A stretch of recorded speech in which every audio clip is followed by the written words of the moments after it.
Yo, it's Elliot at Farrell's Lead Farm. So here is the Galil Gen 2 with the Ventum 762 suppressor on it.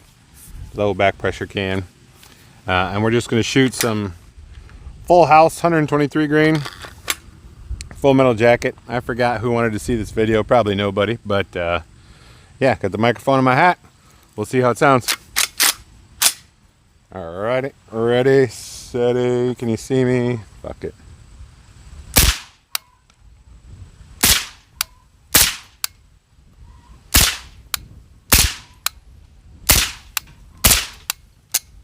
Okay. So, very enjoyable. Low back pressure. That's all good. Now, let's run just a handful of these SubSonics through there, which probably won't run because it is a low back pressure can. So if that's the case, we'll just hand cycle it so you can get an idea of what they sound like. Galil. Ready, steady.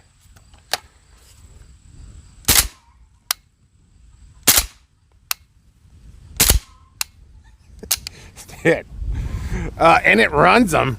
Dude, that's hilarious. Most of the AKs won't do that with the Ventum can, but this guy does. So yeah, he's a smooth bitch. I like it. So yeah, this is my favorite setup on here, but I'll run something else so you have a reference point. Hang on. We're back. So what we have here is the Yankee Hill Resonator R2 on that same Galil 762. And this can, just so we have a full back pressure, as quiet as it gets suppressor, that's why we'll do this one for a baseline. This is about as quiet of a 30 cal can as you can get for 762 by 39 or 308 or 300 blackout. These things are just plain old badass. Anyway, let's see how it sounds. Woo! So quiet but gassy.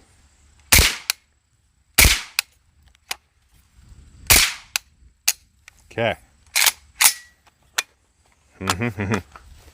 Very quiet, but in typical AK fashion, pretty miserable to shoot gas-wise. So,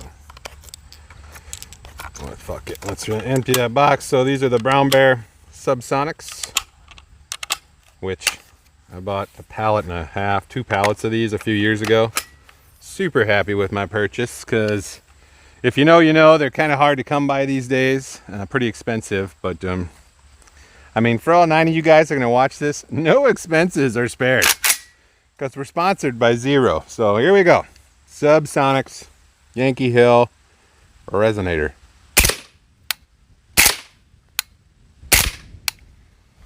Dude, this thing's awesome. It's very, very, very, very quiet. So now, yeah, I might, if you're going to shoot all subs all day, then that thing is the way to go.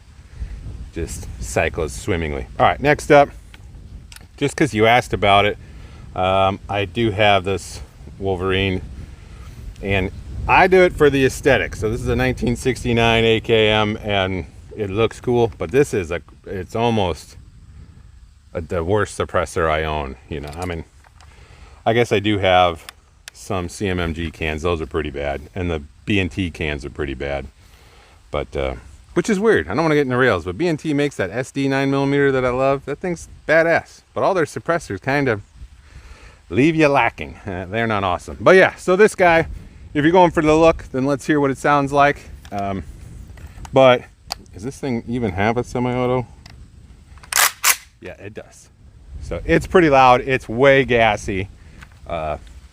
Don't recommend this, but here we go. Fuck. Yeah, and I leave it on here because it's a pain in the ass to mount on about anything. There's like 16 collars in this deal, but oh well. And then we'll end on a high note. We'll shoot the bucket. All right, so this guy here, I did have to run a K&S piston in it just because it was monsterly overgassed with this suppressor. So hence the little bit slower fire rate on this guy. But yeah, if you're going for the look, then why not? But if you, in all seriousness, between them, that Ventum is by far the winner. I like that the most. I don't know, I've played around with that Velos, but the Velo Silencer Co, there's no way I would run that on an ASR mount. That ASR mount is, hopefully by now everyone knows, garbage. So, and it's a little bit heavier. But yeah, I would say Ventum for the AK guys. Not this guy. Not this guy. Huxwrks Ventum 762. There you go.